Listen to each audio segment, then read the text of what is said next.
Larry, you abused the power and trust I and so many others placed in you, and I am not sure I will ever come to terms with how horribly you manipulated and violated me. I thought that training for the Olympics would be the hardest thing that I would ever have to do, but in fact, the hardest thing I've ever had to do is process that I'm a victim of Larry Nassar. I can't even comprehend how angry I feel when I think of you.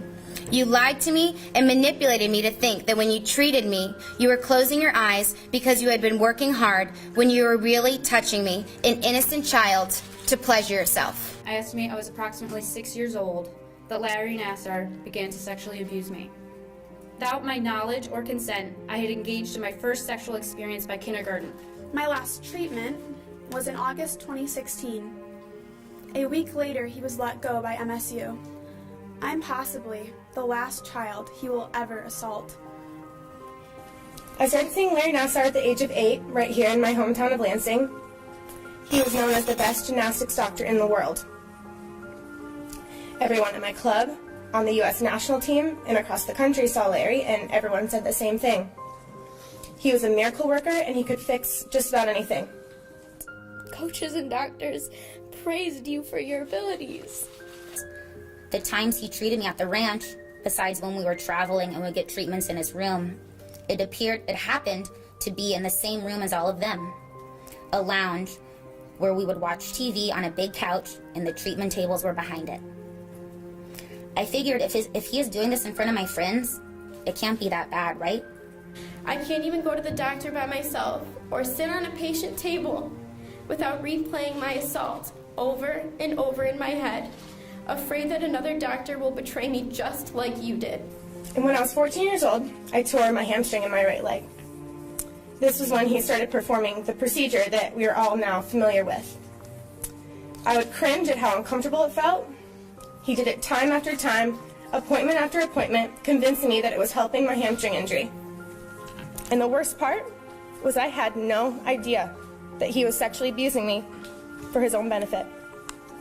I am no longer that little girl you met in Australia where you first began grooming and manipulating. As for your letter yesterday, you are pathetic to think that anyone would have any sympathy for you. You think this is hard for you? Imagine how all of us feel. Imagine how it feels to be an innocent teenager in a foreign country, hearing a knock on the door and it's you. I don't want you to be there, but I don't have a choice. Treatments with you were mandatory. You took advantage of that. You even told on us if we didn't want to be treated by you, knowing full well the troubles that would cause for us. Lying on my stomach with you on my bed, insisting that your inappropriate touch would help to heal my pain. The complete detachment from the outside world, on top of careless and neglectful adults, made the ranch the perfect environment for abusers and molesters to thrive. Did John Getter know you were stealing the innocence of little girls in the back room of his gym? He was the only male allowed to be present in the athlete dorm rooms to do whatever treatments he wanted. He was allowed to treat us in hotel rooms alone without any supervision. He took photos of us during training and whenever else he wanted. Years of monthly appointments, including the supply room. Yeah, the supply room is long enough.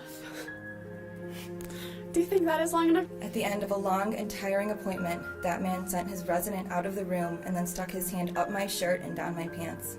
He sexually assaulted me in spite of my protests and would not let me leave until I agreed to come back for a follow-up assault.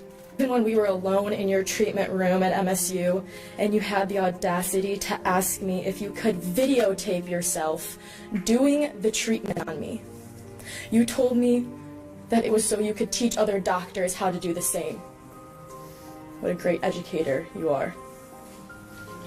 I thank the little girl that I was every day that she had the common sense to say no while you were setting up that video camera. You had never met a little girl with a voice of her own before, had you?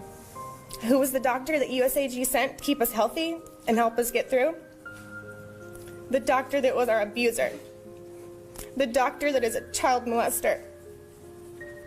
You took away the trust of my parents, which no child should ever question. None of this was ever their fault, but you led me to believe that because my parent was sitting in the room, just feet away, and you still didn't mind violating that trust that we had in you. My parents chose to believe Larry Nassar over me. Larry Nassar wedged himself between myself and my family and used his leverage as my parents' trusted friend to pry us apart until we fractured. And fracture we did. To my father, someone who makes such heinous, false accusations is the worst type of person. His belief that I had lied seeped into the foundation of our relationship. Every time we got into a fight, he would tell me, "You need to apologize to Larry." I learned to ask for very little, as I wanted my parents to know that I didn't need them, just as I felt they didn't want me. It wasn't until I was about to leave for college, when my father again pulled the "You need to apologize" card, that I took another chance at clearing my name. I told him that I wasn't lying, and that Larry Nassar had indeed sexually abused me. Larry Nassar's actions had already caused me significant anguish, but I hurt worse as I watched my father realize what he had put me through. My father and I did our best to patch up our tattered relationship before he committed suicide in 2016. It makes me so sad to think about how desperate I was at that time. I didn't know that these were all grooming techniques that he used to manipulate me and brainwash me into trusting him. Your kindness was simply a ploy to molest me every chance you got. You used my body for 6 years for your own sexual gratification. That is unforgivable.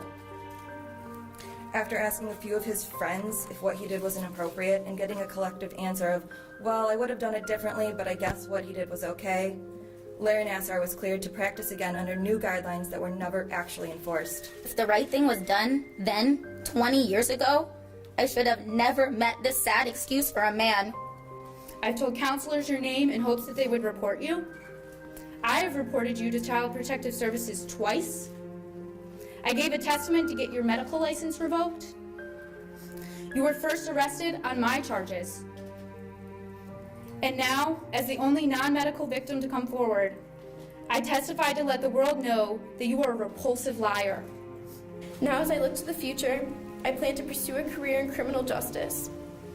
I'm hoping that by working to put monsters like you away, I might be able to stop the nightmares and start healing. That I will not rest until every last trace of your influence on this sport has been destroyed, like the cancer it is. Nassar has done something few people can do in their lifetime, like how Kleenex is actually a corporate brand that many use in everyday vocabulary to describe a tissue. He has forever identified his name with child sexual abuse. You are the most vile, disgusting creature I've ever met.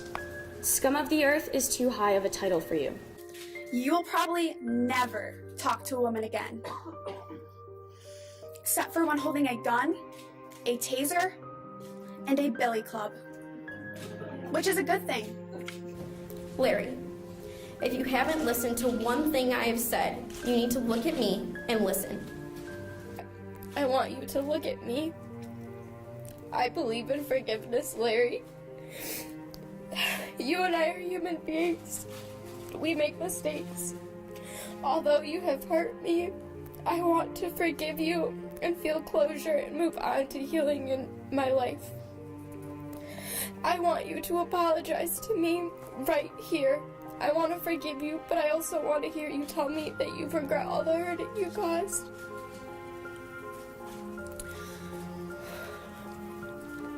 I have never wanted to hate someone in my life, but my hate towards you is uncontrollable. Larry Nassar, I hate you. I can't even put into words how much I hate you. I will not take my own life. I'm going to take it back. And to the defendant, you ended up right where you always like to be. #1 sports medicine doctor. #1 gymnastics doctor in the country. And now you're the world's #1 child molesting pedophile that has ever been discovered.